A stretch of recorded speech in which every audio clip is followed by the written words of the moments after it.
Assalamualaikum warahmatullahi wabarakatuh dan terima kasih kepada Ustazah Siti Rafidah binti Dollah Hamdani serta rakan-rakan yang dikasihi sekalian. Pada hari ini, kumpulan kami akan membentangkan tajuk di bawah pedagogi pendidikan Islam iaitu kepentingan dan keperluan inovasi dalam amalan pendidikan masa kini.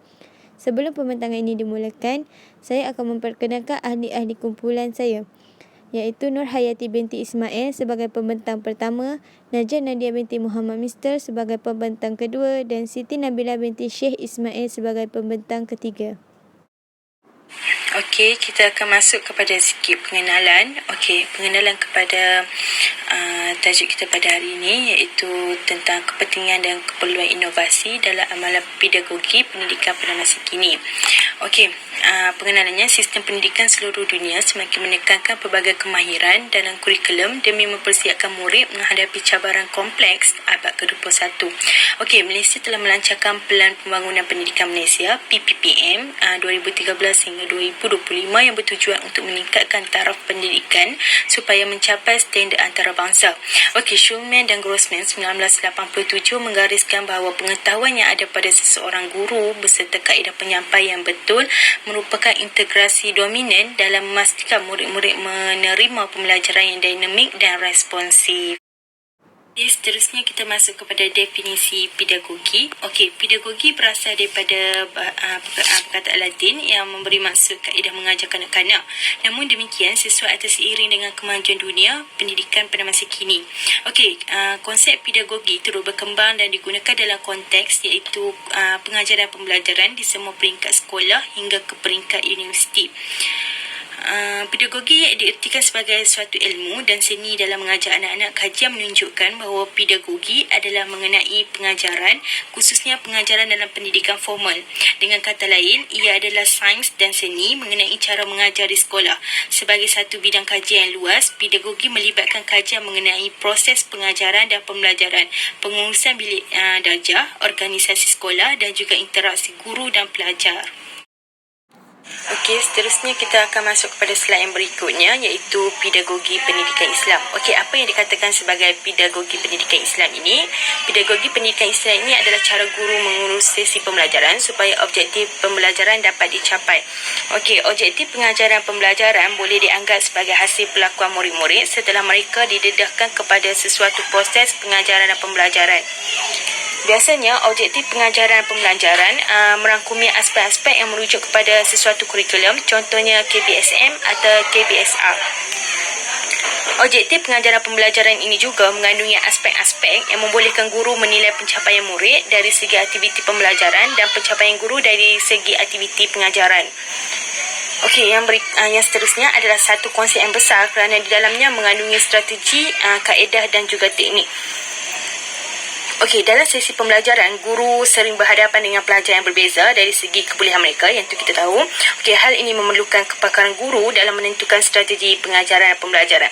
Okey, ini bermaksud guru boleh menentukan pendekatan, memilih kaedah dan menetapkan teknik-teknik tertentu yang sesuai dengan perkembangan dan kebolehan pelajar. Okey, tetapi strategi yang dipilih itu selain berpotensi memerasakan pelajar belajar secara aktif, ia juga harus mampu membantu menganalisis konsep atau idea dan berupaya menarik minat pelajar untuk menghasilkan pembelajaran yang bermakna. Okey, perlunya guru menarik perhatian pelajar dalam sesuatu pengajaran. Aktiviti-aktiviti yang dipilih hendaklah yang menarik dan mempunyai potensi yang tinggi untuk membolehkan isi pelajaran dan konsep-konsep diterjemahkan secara jelas. Okey, selain itu, aktiviti yang dilakukan oleh guru haruslah boleh mempengaruhi intelek, emosi dan minat pelajar secara berkesan.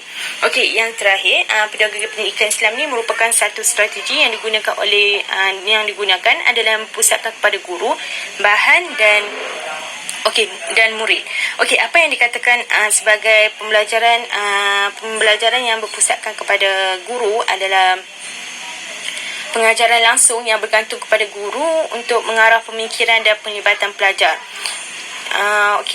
Kalau kalau kita lihat berpusatkan kepada murid adalah strategi berpusatkan kepada pelajar, bermaksud pelajar mengambil alih sedikit tanggungjawab untuk apa yang diajar dan bagaimana pelajar tersebut mempelajarinya. Okey, ada sedikit kecenderungan terhadap pembelajaran eksperimental dan mempunyai penemuan untuk mereka. Okey, menggalakkan pelajar bertanggungjawab dan melibatkan diri bagi membantu mereka belajar bagaimana cara untuk belajar dengan cara yang betul. Okey, manakala berpusat kepada bahan adalah guru menggunakan pelbagai bahan seperti buku, blok-blok binaan, bahan lukisan, peralatan saintifik, komputer dan lain-lain untuk menjalankan sesi pengajaran lah. Okey, meliputi cara yang pelbagai untuk mengajar murid yang memerlukan bimbingan guru, bimbingan guru ataupun pelajar tersebut belajar secara individu, secara bersendirian. Okey, seterusnya kita akan masuk kepada kepentingan pedagogi pada masa kini. Okey, kepentingan pedagogi dalam pendidikan, seseorang guru perlu menguasai pedagogi kerana pedagogi membantu seseorang guru tersebut untuk menguasai dan memahami prinsip-prinsip pengajaran dan pembelajaran. Okey, selain itu juga, pedagogi juga memudahkan guru memilih kaedah pengajaran yang bersesuaian dengan tahap penerimaan murid-murid. Okey, dengan adanya ilmu atau kemahiran pedagogi tersebut, ianya akan memudahkan seseorang guru tersebut untuk menerang pengajaran harian dengan baik dan mudah. Okey, seorang guru tersebut haruslah memilih kaedah pengajaran yang sesuai dengan tahap penerimaan setiap murid. Okey, seterusnya adalah pedagogi juga memberi kebaikan kepada guru dengan menjadikan guru lebih bersedia dalam menyediakan bahan-bahan bantu mengajar.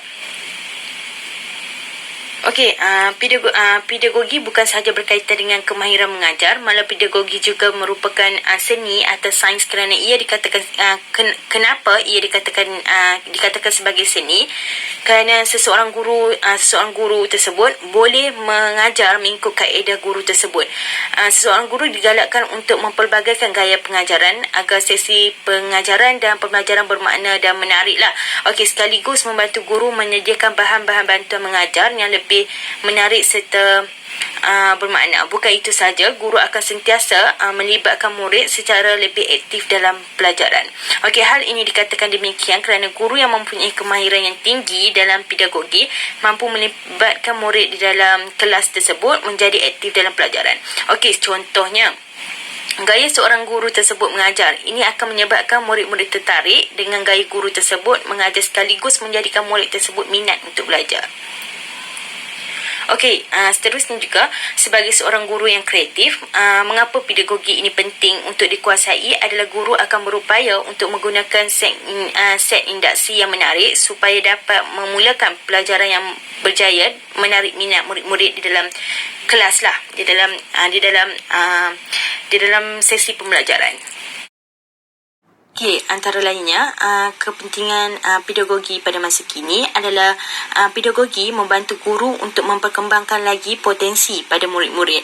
Okey, maknanya di sini adalah dengan mempunyai kemahiran, seseorang guru yang mempunyai kemahiran yang baik, guru mampu meningkatkan lagi perkembangan pembelajaran murid tersebut.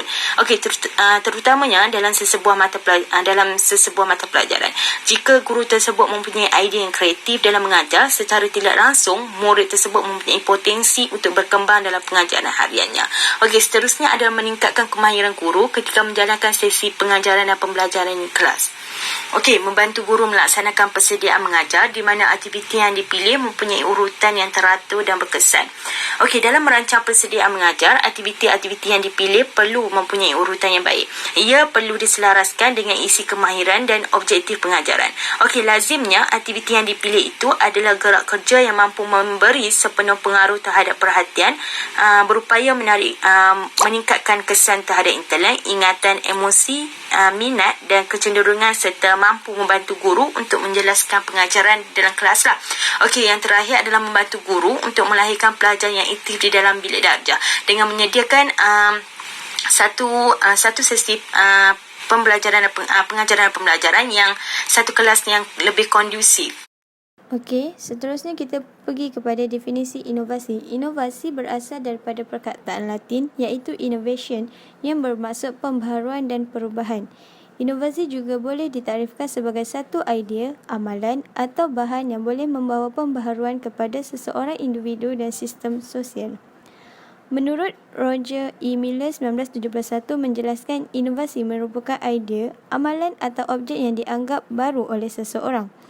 Dan manakala menurut Glosari Teknologi Pendidikan 1995 pula merujuk inovasi sebagai idea, konsep atau strategi yang boleh mempertingkatkan suatu amalan.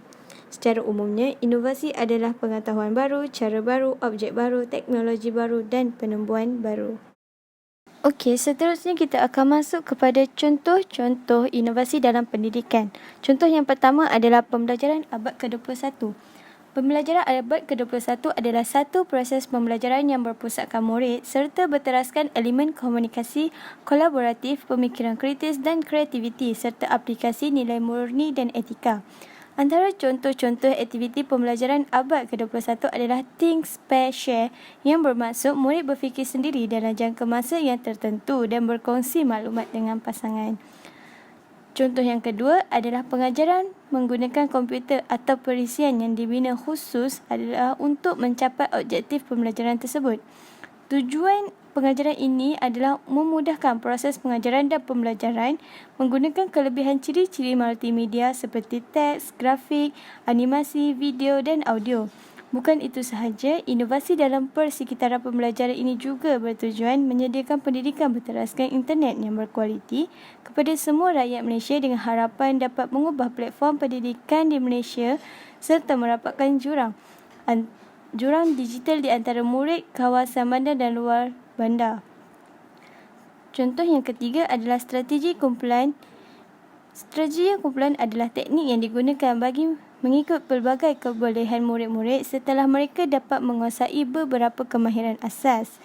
Melalui teknik kumpulan ini yang mengikut pelbagai kebolehan, murid-murid yang cerdas diminta membantu murid-murid yang lemah dan perkembangan emosi dan sosial yang sihat dapat dibina melalui aktiviti-aktiviti seperti lawatan, kerja projek, permainan, simulasi dan sebagainya.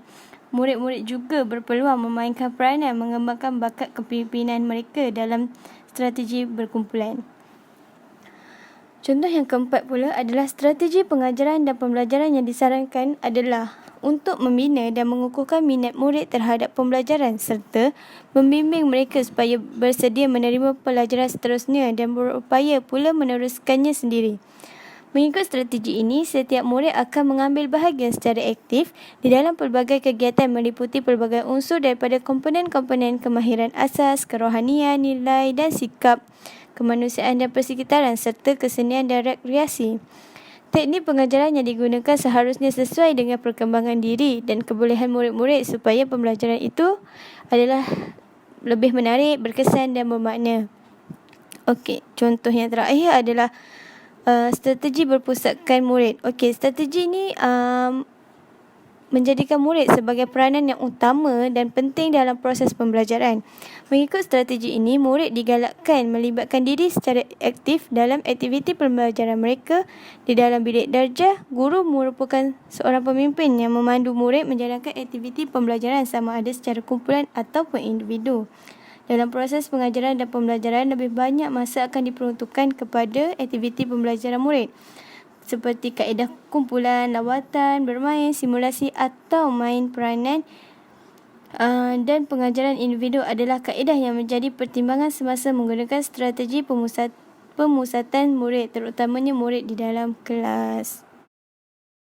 Seterusnya adalah inovasi dalam kurikulum. Definisi kurikulum adalah satu rancangan pendidikan yang mengandungi segala ilmu, pengetahuan, kemahiran, nilai dan norma serta unsur kebudayaan dan kepercayaan yang menjadi pilihan masyarakat untuk diwariskan daripada generasi ke generasi yang lain. Dan ianya juga boleh ditarifkan sebagai satu pelan atau rancangan untuk tindakan atau satu dokumen bertulis yang mengandungi strategi untuk mencapai matlamat. Selain itu, kurikulum juga dikenali sebagai dokumen yang mengandungi rancangan PNP iaitu pengajaran dan pembelajaran yang mempunyai objektif psikomotor, efektif dan kognitif bagi satu subjek.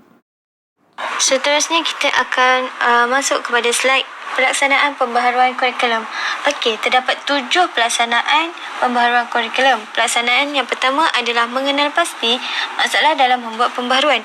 Okey, pelaksanaan ini perlu menyelesaikan persoalan mengenai mengapa kurikulum tersebut perlu diubah. Jadi, dengan cara ini kita dapat memahami dengan lebih jelas tujuan pembaharuan tersebut. Pelaksanaan yang kedua adalah mengenal pasti bagaimana berlakunya ketidakselarasan yang wujud di antara kurikulum dengan masalah yang dikenal pasti. Ini bertujuan bagi mewujudkan bukti yang lebih kuat dan nyata mengenai kelemahan yang terdapat dalam kurikulum yang sedia ada. Cara ini juga bagi mengenal pasti aspek-aspek kurikulum yang perlu diperbaharui dan juga jenis pembaharuan yang dibuat. Dan pelaksanaan yang ketiga pula adalah mewujudkan objektif pembaharuan kurikulum. Ini bagi memastikan pembaharuan yang hendak dilakukan itu mempunyai tujuan dan hala tuju yang jelas. Hal ini kerana ia membolehkan kita mengetahui apa yang hendak dicapai dalam pembaharuan kurikulum tersebut. Okey, pelaksanaan yang keempat pula adalah mengenal pasti atau mewujudkan rangka bentuk atau model bagi pembaharuan yang hendak dilakukan. Langkah ini penting agar model yang akan diwujudkan nanti dapat memberi gambaran yang lebih jelas mengenai keseluruhan bentuk pendekatan proses pembaharuan itu. Justru itu, dalam merangka model tersebut, segala kelemahan dan kekuatan yang terdapat dalam proses pembaharuan tersebut perlulah diambil kira.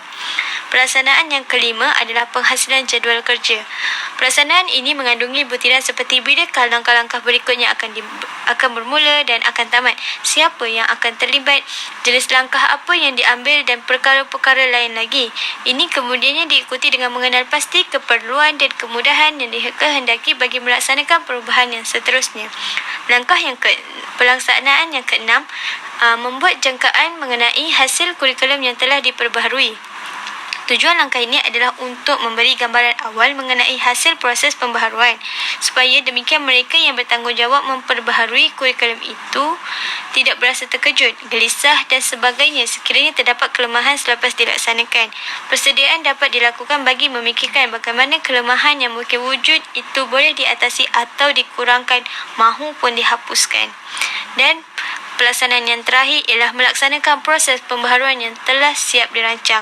Langkah-langkah yang terlibat dalam peringkat ini bukan sahaja memperbaharui kurikulum yang berkenaan, tetapi ianya juga melaksanakan kerja-kerja menguji kurikulum yang telah diperbaharui itu. Bukan itu sahaja, penilaian formatif akan terus dilakukan dan segala laporan dan penemuan akan dikumpul dan dianalisa untuk memperbaiki kurikulum tersebut. Okey, slide yang seterusnya ialah faktor-faktor yang mempengaruhi inovasi kurikulum. Terdapat 3 faktor yang utama, antaranya ialah kewujudan ilmu-ilmu yang baru atau perkembangan ataupun penemuan ilmu baru. Kurikulum yang telah dibentuk perlu sentiasa dikemaskini supaya murid-murid tidak akan mempelajari ilmu yang sudah ketinggalan zaman. Manakala pengaruh inovasi untuk memperbaiki kurikulum yang sedia ada mengambil kira atau memasukkan ilmu-ilmu yang terakhir atau terbaru ditemui ke dalam kurikulum itu. Ilmu-ilmu yang baru itu mungkin dalam bentuk prinsip atau teori dan sebagainya. Faktor yang kedua ialah keperluan masyarakat dan negara yang berubah. Kehendak masyarakat bukan sahaja bermacam ragam tetapi sentiasa berubah-ubah.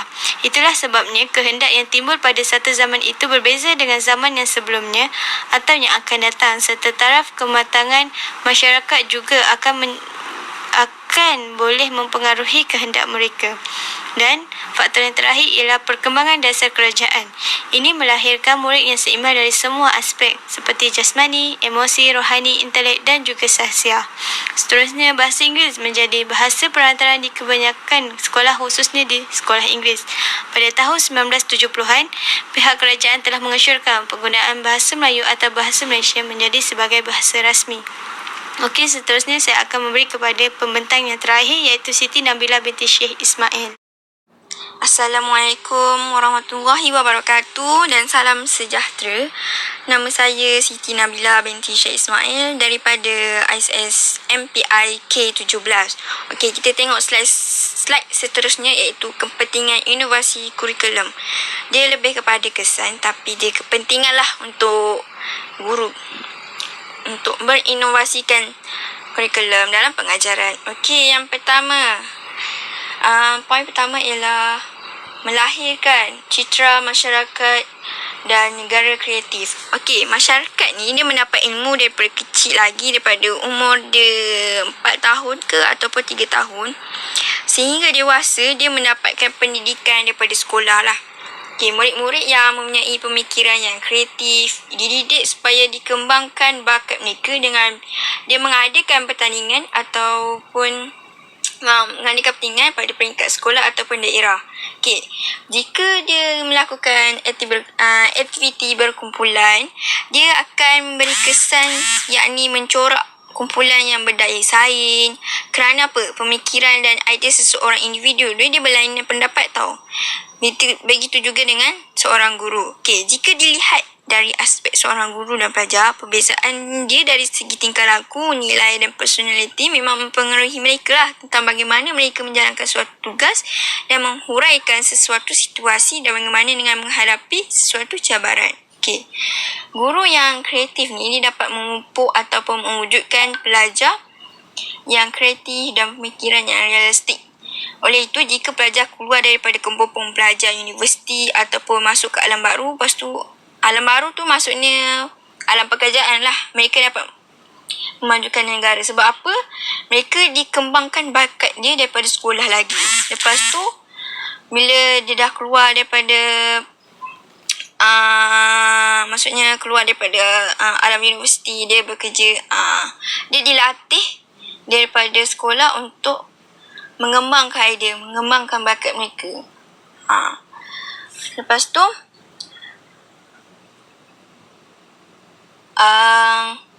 itulah.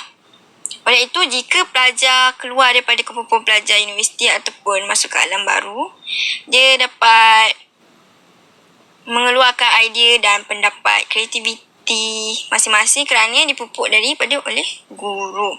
Okey, itu poin yang pertama. Poin yang kedua ialah menginstitusi idea baru yang lebih mantap dan berkesan khusus untuk perkembangan dan pembangunan pendidikan. Okey, dia pengetahuan kandungan guru dalam mata pelajaran yang diajar ni seharusnya terlebih dahulu melangkaui kehendak arus perdana pendidikan semasa agar seiring dengan keperluan dan kemahiran di abad ke-21 ini. Dia dalam kata erti lain lah, bagi memastikan guru dia mampu menguasai pedagogi abad ke-21 dia dengan baik, mereka harus berada selangkah ke hadapan dengan bersikap proaktif, mempersiapkan diri dengan penguasaan yang mantap terhadap isi kandungan subjek yang diajar serta bertindak mengubah suai teknik pengajaran dan menambah baik pendekatan dan pengajaran dan pembelajaran biar agar dia lebih kreatif dan inovatif. Maksudnya guru ni pada zaman sekarang dia tak sama macam zaman dahulu. Zaman dulu dia mengajar seperti biasa. Kalau zaman sekarang ni dia banyak daripada teknologi ataupun bahan bantu mengajar. So mereka kena ubah teknik cara pengajaran ni lah. Lebih kepada inovatif kan, inovasi. So dia lebih kepada inovatif dan kreatif. Okey, contoh dia ni, contoh bagi ni lah. Contoh dia guru pendidikan Islam yang mengajar pelajaran Jawi, dia harus mempunyai pengetahuan yang mendalam tentang sistem pendidikan kerana ia merupakan isi kandungan subjek yang harus dikuasai oleh guru yang mengajar mata pelajaran tersebut. Dan Jawi ni dia adalah satu elemen yang ditekankan dalam pedagogi abad ke-21. Okey, kalau guru pendidikan Islam ni dia kalau nak ajar kemahiran Jawi, dia kena pandai dulu cara mengeja Jawi dengan betul, sebab Jawi dia dulu dengan Jawi sekarang banyak perbezaan dia. So dia kena mengajar secara betul lah, kena latih, kena tanya orang atasan. Ni kalau guru yang masih praktikal lah. Lepas tu kalau ia juga ialah satu kepentingan inovasi kurikulum lah bagi memantapkan dan supaya ia berkesan untuk menarik minat pelajar dalam pelajaran Jawi. Itulah dapat diperkatakan inovasi kurikulum dapat mengintroduksi idea baru yang lebih mantap dan berkesan khusus perkembangan dan pembangunan pendidikan. slide yang seterusnya dia berkaitan dengan implikasi inovasi kurikulum. Okey. Implikasi ni lebih kepada kesan. Tadi kita dah tengok kepada kepentingan inovasi kurikulum. So kita tengok kesan dia daripada inovasi ni. Okey, poin yang pertama adalah guru mempunyai kebolehan untuk melekatkan murid dengan alah baru, iaitu alah moden lah. Yang alah moden pada era zaman kini. Okey, peranan sistem pendidikan ni sangat penting dalam pembangunan negara. Memang pentinglah pendidikan ni pada zaman sekarang untuk negara juga. Okey, pendidikan yang berkualiti dan cemerlang merupakan wahana usaha membangunkan generasi alah baru. Okey, ciri guru yang berinovasi adalah mempunyai kebolehan untuk melekatkan murid dengan kemahiran alah baru seperti keupayaan berfikir secara bijaksana, iaitu berupaya berfikir secara realistik. Lepas tu menyelesaikan masalah di sekolah. Jika ada satu pelajar tu mempunyai masalah, kita dapat selesaikan dengan cara kaunseling ataupun masalah-masalah lain. Lepas tu, dan ia lebih tertumpu kepada pemikiran kritis dan kreatif yang tinggi. Okey, di samping itu, guru ni berinovasi dia tidak terikat dengan suatu cara pelaksanaan pengajaran pembelajaran dalam bilik darjah saja, tapi sebaliknya, kalau alah baru ni dia lebih kepada fikiran di luar kotak. Maksudnya dia mencari kaedah serta pendekatan baru yang lebih berkesan. Sebagai contoh dia ialah mengajar pelajar daripada persekitaran luar untuk menarik minat pelajar yang suka belajar. Maksudnya kita melihat suatu yang belajar mengikut persekitaran lah. Seperti kalau contohnya ialah membawa pelajar itu sendiri pergi ke zoo melihat jenis haiwan. Itu contoh jika guru tu mengajar sekolah rendah. So pengajaran dia melalui persekitaran sekeliling. Okey. Selain itu teknologi cara pengajaran yang lain ialah menggunakan teknologi seperti IT. Itu pun merupakan salah satu pelajaran alah baru lah. Okey, pelajar ni dia lebih gemar melihat tayangan pancar seperti video ataupun sebagainya. Sebab ia juga merupakan teknologi ni merupakan alat dan bahan yang dapat membantu proses pengajaran dan pembelajaran menjadi lebih makna dan efektif. Pengajaran dan pembelajaran juga tidak seharusnya tertumpu di dalam kelas. Sejajar dengan inovasi dalam bilik darjah, tarikh bilik darjah juga adalah semakin luas, tidak boleh dihadkan di dalam ruang 4 dinding seperti abad ke-21. So memang boleh juga belajar melalui persekitaran, belajar dekat luar kelas, fikir di luar kotak. Macam itulah. Dengan adanya inovasi seperti ini, dia menjadikan pelajar semakin menarik dan pelajar tidak mudah bosan dan melahirkan generasi pelajar yang aktif, kreatif dan motivatif dan dinamik. Okey, poin yang seterusnya ialah guru fikiran secara kritis dan kreatif.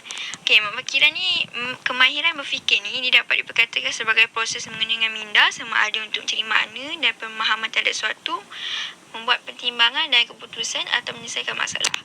Okey, kemahiran fikir kritis ni dimasukkan dengan kebolehan untuk menilai kemunasahabahan sesuatu idea dan bersifat evaluatif. Manakala berfikiran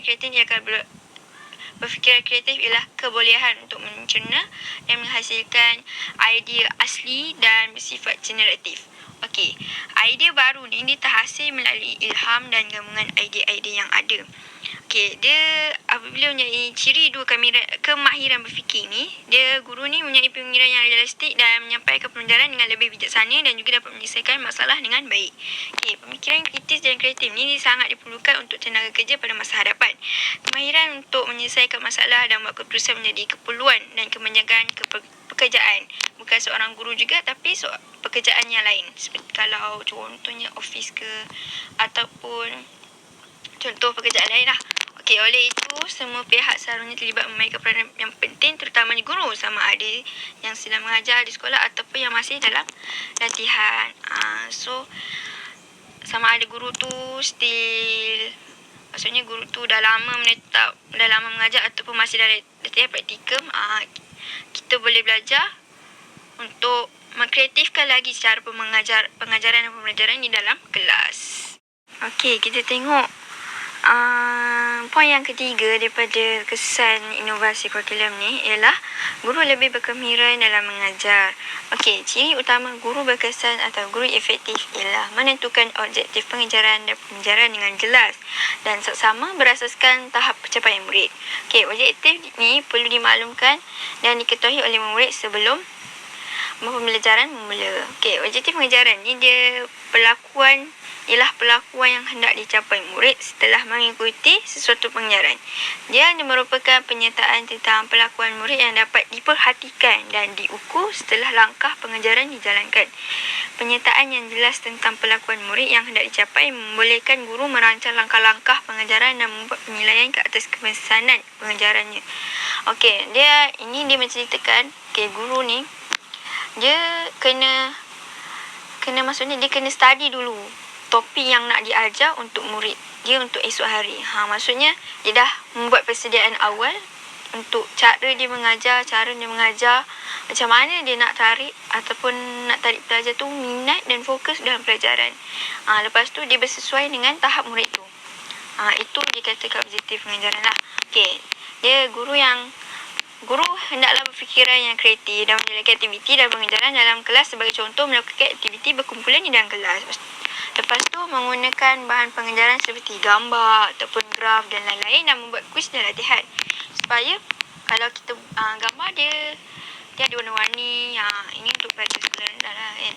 Nampak gambar, dapat bezakan gambar ni apa, graf. Lepas tu, kuis dan latihan, dapat menahu yang latihan ni dapat tahulah yang diorang punya kefahaman ni tahap sampai mana. Okey. Cara ini dapat menarik minat pelajar untuk menumpukan perhatian dalam kelas. Selain itu, guru mempunyai kemahiran yang tinggi dan keputusan yang bijak dalam proses pengajaran di dalam kelas. Okey. Yang keempat ni adalah yang terakhir lah. Okey, yang terakhir. Poin dia adalah mahir dalam menggunakan bahan baru seperti alat berteknologi. Dia lebih kurang sama dengan kesan ke atas. Yelah. Lepas tu, dia kata pengajaran sekarang ni memang era barulah. Sebab zaman moden kan. So, dia lebih kepada pengajaran abad yang ke-21. Okay. Teknologi ni, dia amat diperlukan untuk semua masyarakat. Terutamanya kepada guru ataupun pelajar.